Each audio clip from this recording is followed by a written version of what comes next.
everyone, and welcome back to the Yas Marina circuit for the second practice of the most important CRC weekend of the season. The big question this weekend, who is going to be champion out of the two Yasarokas? Will it be Wesley or will it be Alex Moores? One of them will end up as the 2015 champion this weekend. 3 points separate them. And it's a long race, so a lot of things can happen. But of course, the important part is the drivers get some practice on board.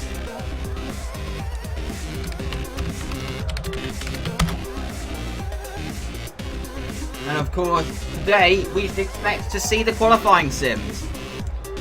The thing that's interesting about yesterday, different to other races, that in the drivers' second runs, they just didn't seem to be able to improve. They just didn't seem to be able to improve on their first lap. That is what was very interesting about yesterday's session.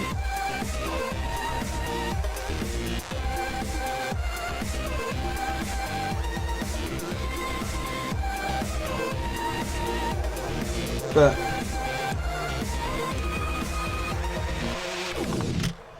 there is quite a bit of tension in the air ahead of this weekend.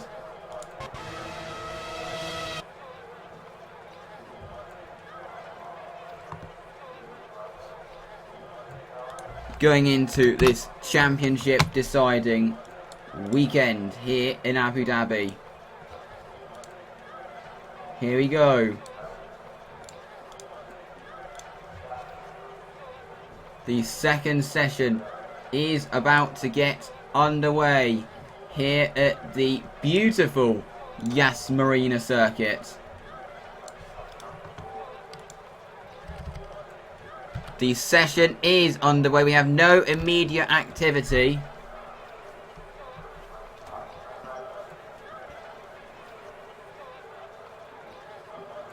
So waiting to see when we're going to see the first car. Yet we do have a car out on track, and it is Louis Hyde. Obviously making his first start since Germany 2013. It's Louis Hyde who has opened FP2.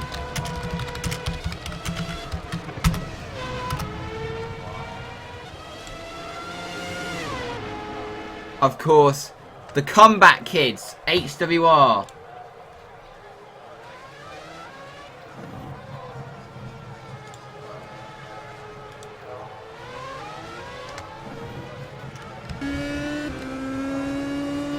Louis Hyde reasonable yesterday in comparison to his teammate Steele.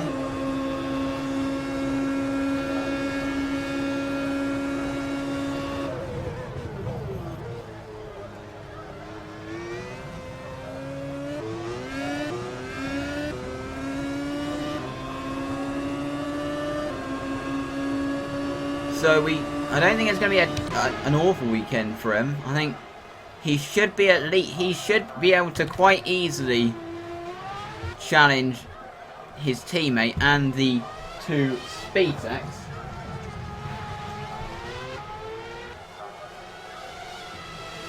Of course, a lot of changes to the livery from what, obviously, as you can see, a lot of sponsors that were there before have gone, and a lot of sponsors that weren't there before have been added to the car.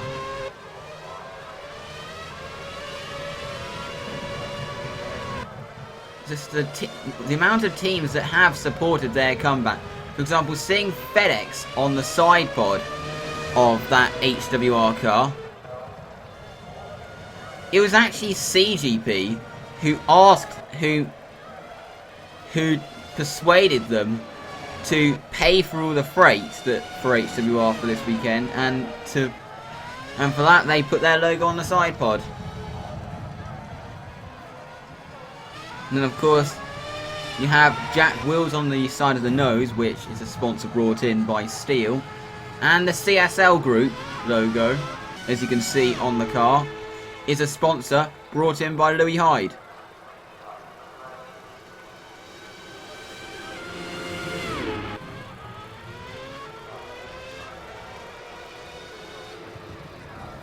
Heading into turn 12.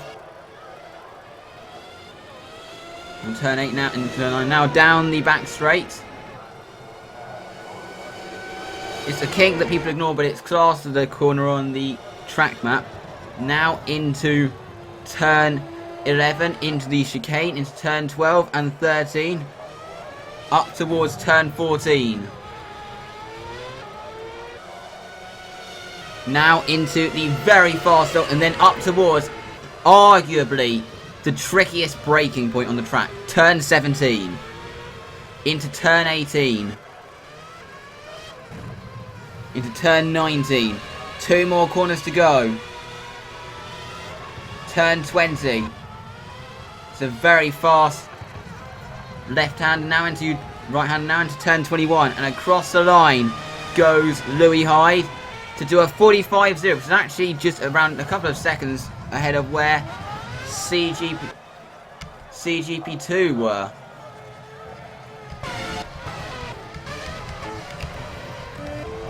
Here is Wesley, who obviously, I think, got held up by the... He did get held up yesterday. But I don't think it's actually cost him that much time. He just was able to just breeze past. 2 into the 41.4. So already ahead of where we were yesterday. Now let's look at see where Wesley's going to go. As Chantal Hawk does a 41.4, I'm pretty sure this lap from Wesley is going to beat them all.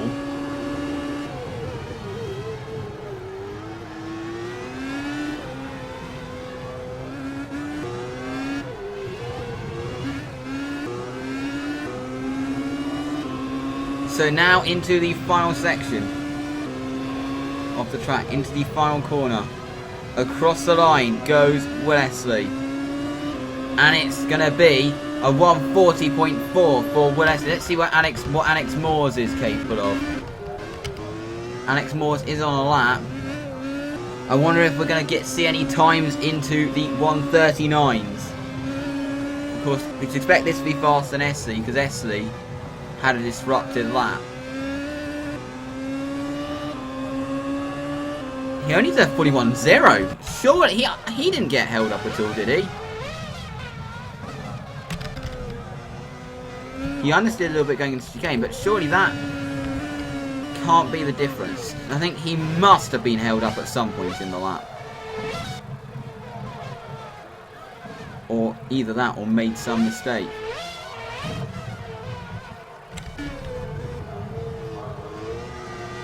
I didn't see any mistake.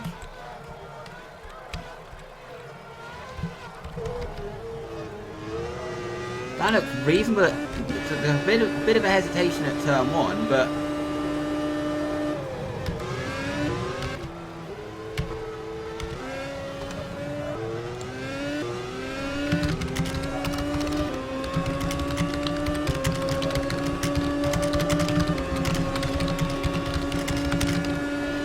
it is Wesley who's leading the way in the early stages.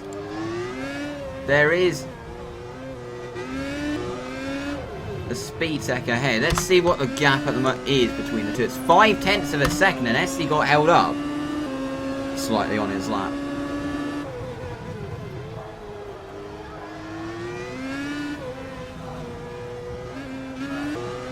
This is another lap from Alex Moores.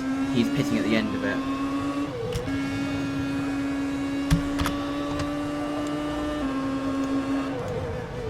As he was about to improve, but then... So the first runs, it is Wesley who seems to have the upper hand at the moment. Here is Lucy Woodward, who has had a very strong season in that Baronasso. Last year she had a bit of an off year, but this year, I mean, she didn't do badly last year.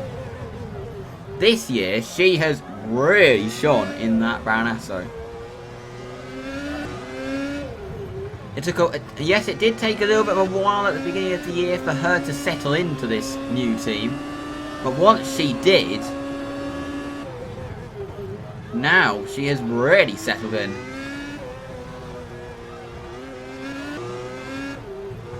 She now knows the car very well. a car that's been constantly developed for the whole year. And she has, I mean, yes, she has been unlucky on a couple of occasions, but you have to say, she has driven so well this season. She goes up into 6th at the moment in the Banasso, ahead of her teammate. I mean, the Banasso teammate battle, I think the Banasso teammate battle has been very interesting. One of the most I mean, an outsider would expect Lucy Woodward to have a massive edge. But it hasn't been that way. They have actually been quite close, the two Baranassos have. I think in qualifying, Buchan has actually had the upper hand in qualifying. But in the races, if someone's gone higher, I think that must be Myrna. Yep, Dan Myrna's gone 6th. But in the races, Lucy Woodward really comes alive. And has really been able to outpace her teammate, Will Buchan.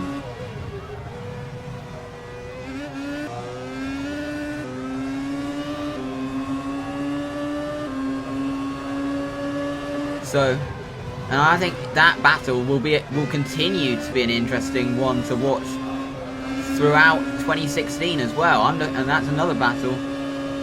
Oh, that's Jack Bourne being really held up by the CGP car of, I think that's Luke Julian. That would have ruined the start of his lap. But that is a battle I'm hoping continues like it has done this year going into 2016.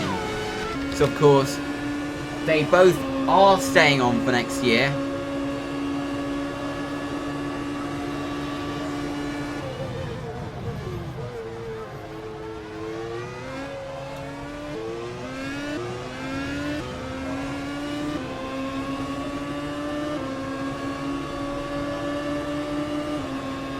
Of course, so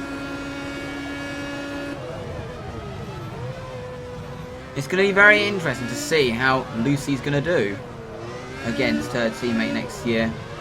Hopefully it continues to be the interesting battle that we've seen this year.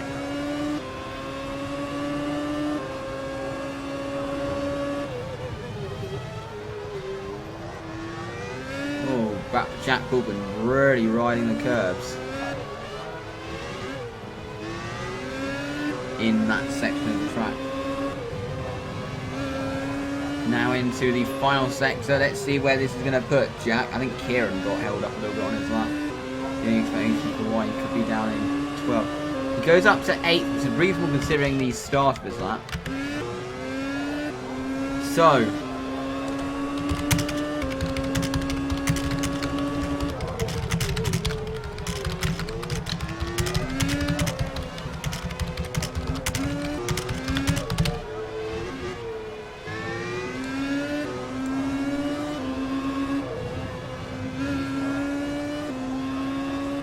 So here is Jack Bourne starting a lap. Kieran Hardy starting that in the other Guindana. I mean, yes, Kieran Hardy hasn't won a race and Jack has, but you have to say Kieran has really had the upper hand over his teammate this year. He's consistently outclassed Bourne this year.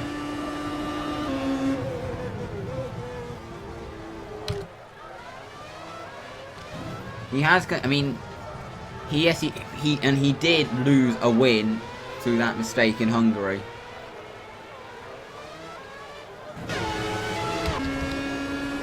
Yeah, and it was apparent that Guindana were considering dropping Hardy for 2016. I honestly don't know why that was.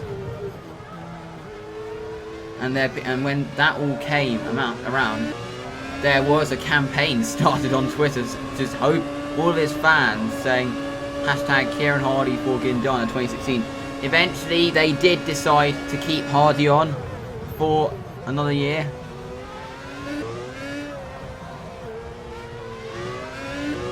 That would have probably affected Hardy's relationship with the team.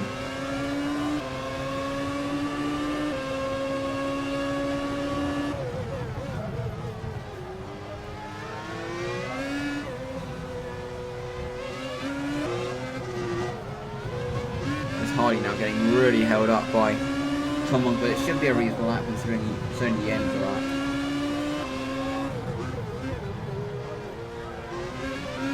better lap. It didn't cost him that much time. So where is this going to put Kieran? It puts him up to 6th. That is... So Kieran Hardy continuing to improve. Matt Coombs down there in 19th. He's on track.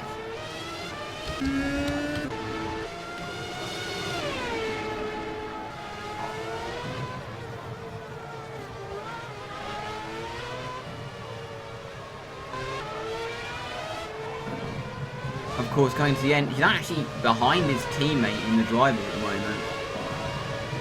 Of what has been a difficult season for Coombs GP as a whole.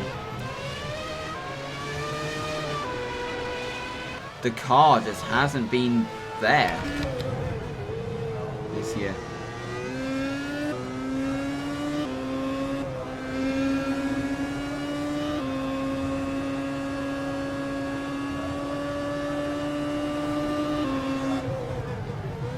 Of course, coming up almost immediately after this, we do have CGP2, and then coming up almost immediately after that, we have CGP3.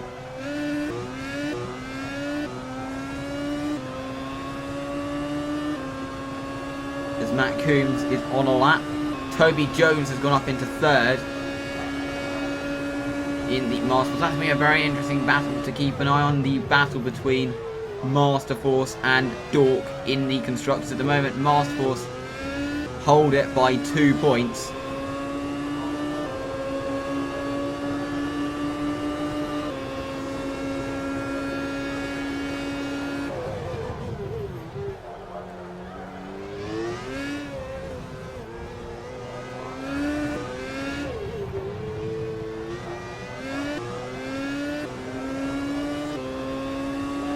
Here is Matt Coombs.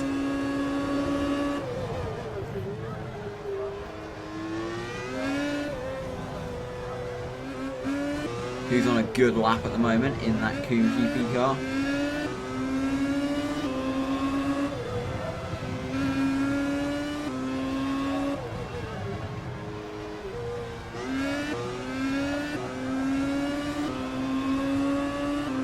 He goes up into 6th, just behind his teammate Tucson.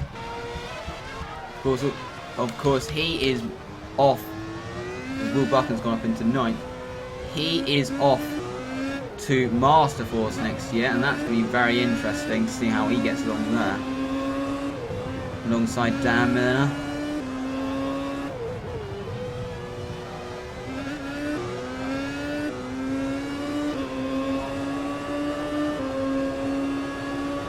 But, I mean, regarding points this season, I'm going to say what the high points and the low points this season were. I'd say... Oh, that's a CGP getting a bit crossed up. There's so many good memories of this season that we've had. It's really tough to actually pick an actual point season. I would actually say James Humphrey's shock win in Malaysia. The celebrations after that were absolutely mental.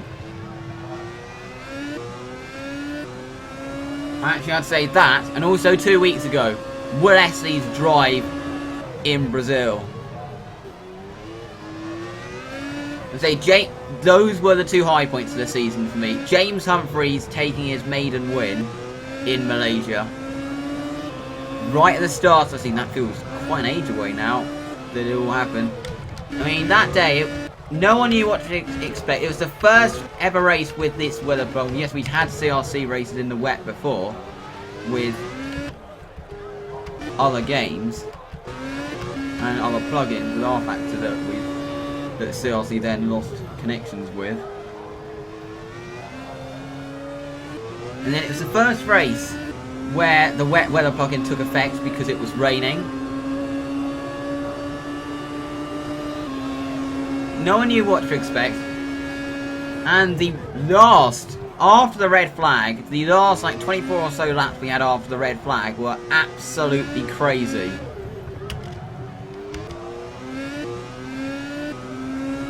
And then, there were yes, James Humphreys was lucky with all the mechanical failures that occurred in front of him. But just everyone's reaction, including his own, when he got onto the podium, really is going to be something that is going to be remembered. And as I said, also 2 weeks ago in Brazil, Will Esley, beginning of the race, at the beginning of that race, it looked like the title was all over.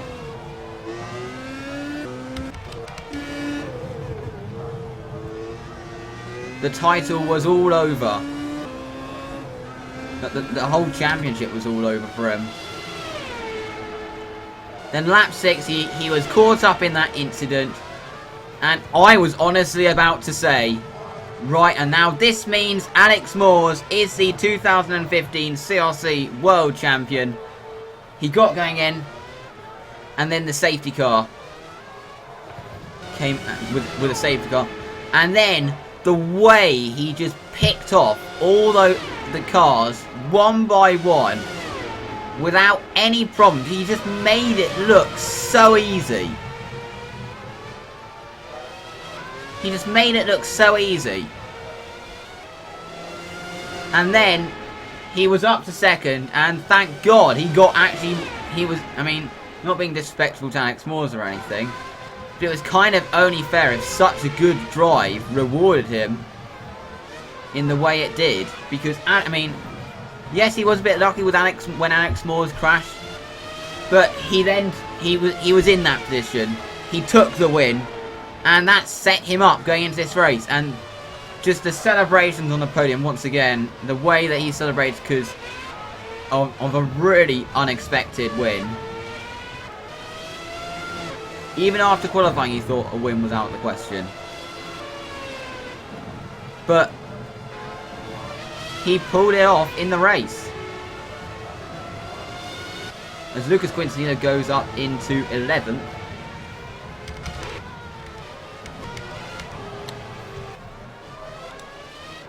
And I think even if he doesn't win the championship this weekend, he should be proud of himself that he actually was this much into the championship fight going into the final race. That he put himself in this position going into the finale. He should be proud that he put himself in this position, even if he doesn't win, to be in a position where he could have easily won the title when he was 67 points behind after Singapore.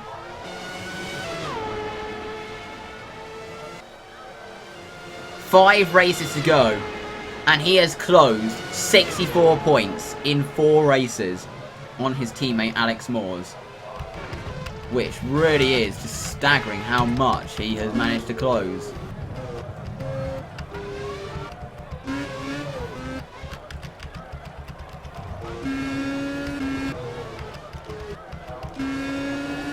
And that really shows the star quality of him as a driver.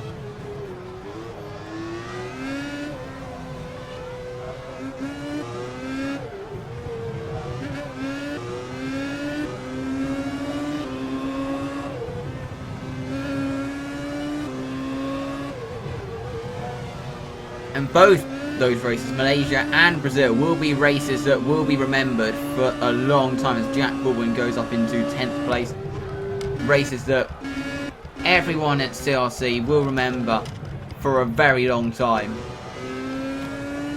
In my opinion, I thought Brazil was the most exciting race of the season. Had just so much action. And literally, when Esley passed Quintanilla, everyone was saying, right, that's the last thing that's going to happen in this race. And then literally, just like a couple of laps after that, Alex Moores crashes out.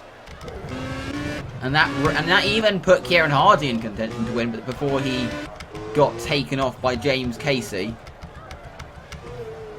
which put him in a position to be passed. And Luke Julian's had a problem somewhere.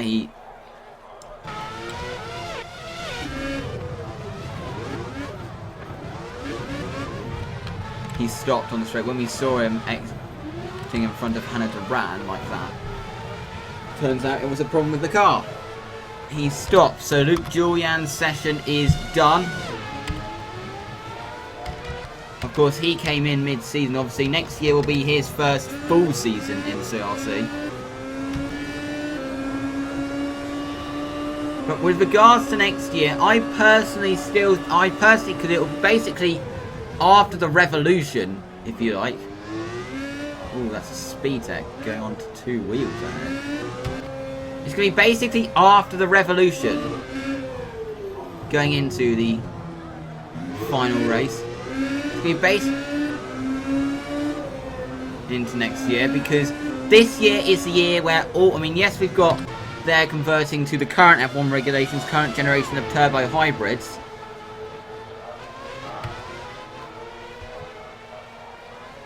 But it is this year, really, where all the big changes really came in.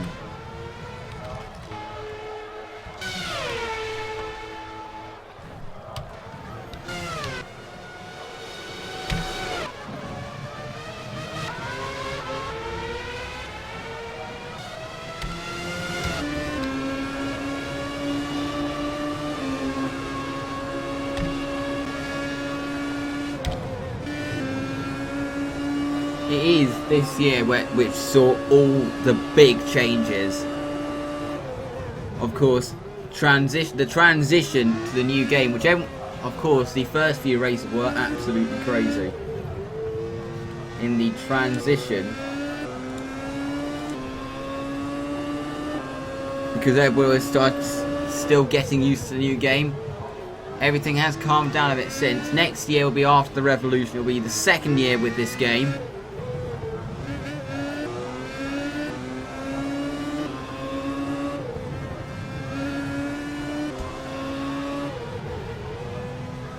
It'll be the second year.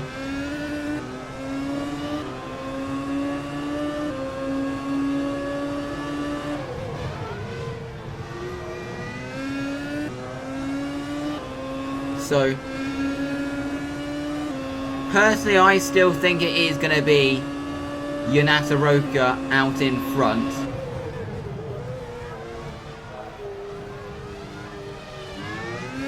I mean, they do have a very strong team, Yonata Roka do. And just something about these new regulations, they, as I've said many times, they have gotten absolutely right.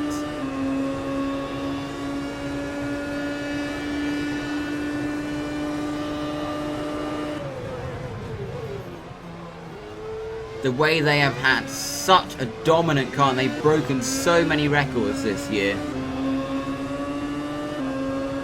They've got such a dominant car.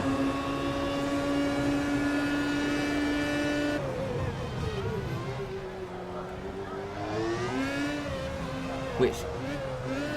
oh, Essie goes very wide there. That's going to put him off a little bit. That probably would have cost him time.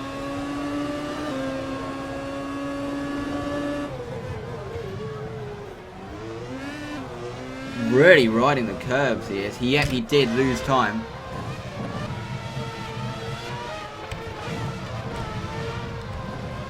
Gonna make a good slow motion shot though. He just used the curb. Of course, practice is all about finding the limits.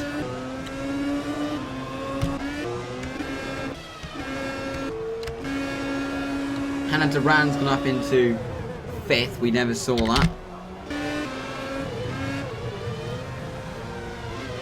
That's what all the drivers use practice for, just to find the limits of what you can and can't do around particular corners.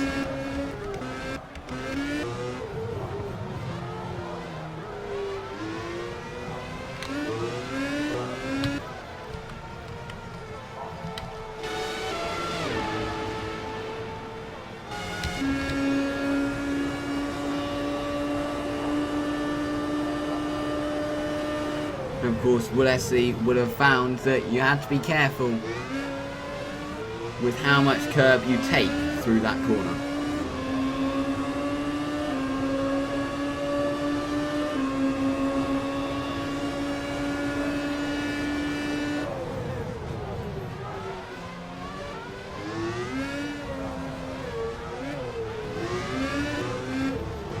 course, other things the drivers will be using for reference is the CGP2 section and CGP3 sections of what you can do. They will be definitely looking at the races tomorrow that we're going to see in CGP2 and CGP3 for reference.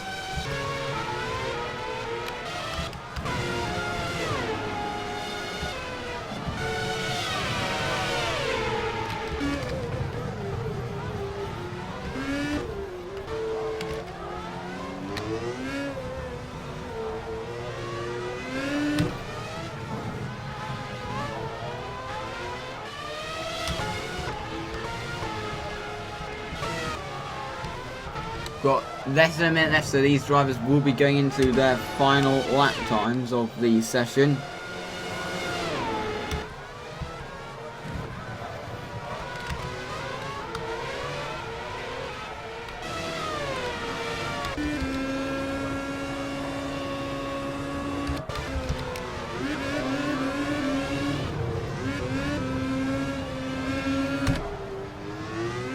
Here is Dan Miller, who I believe is on new tyres.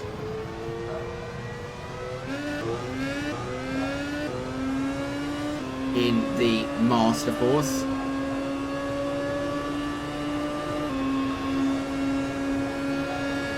Yeah, that's an improvement in the second sector. Chantal Hawk went third. We didn't see that either. It might force Dan to pit at the end of this lap though.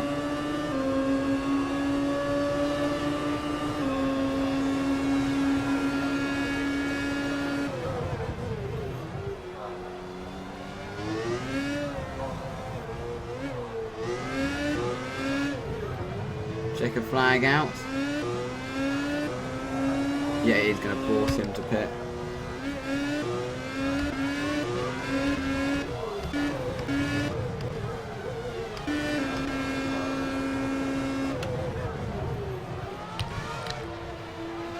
James Casey on that. It's Will Esley who looks like he is going to end the session on top.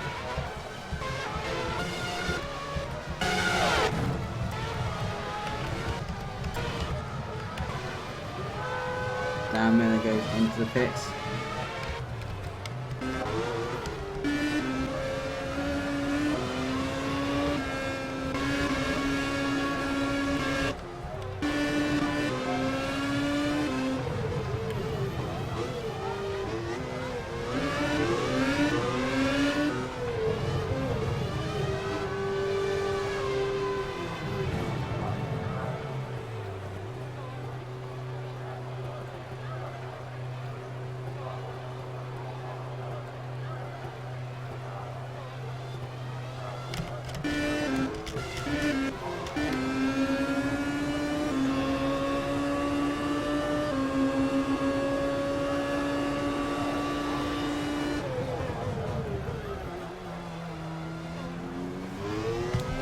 But it is Will Esley who has set the fastest time here at the Yas Marina circuit.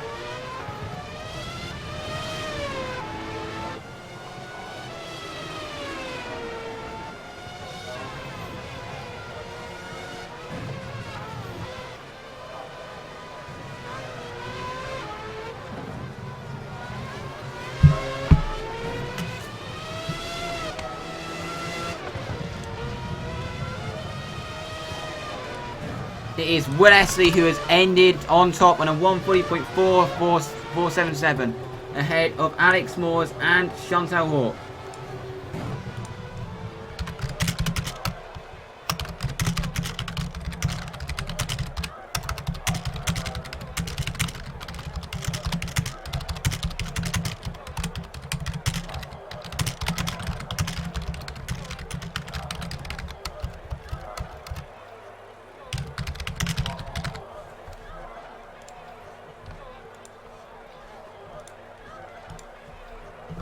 That is it from FP1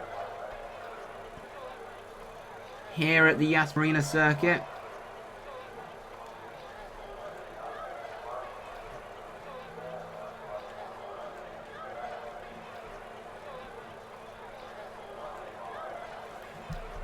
in what was an interesting session. We got CGP2 coming up very shortly after this. I've got to kind of finish and then get on with CGP2, get everything finished here at the Yas Marina circuit. Make sure you tune in for that, as that is going to be a very interesting title fight between Phoebe O'Connor and Rosie O'Driscoll in the CGP2 series. Two drivers who have earned themselves CRC drives for next year.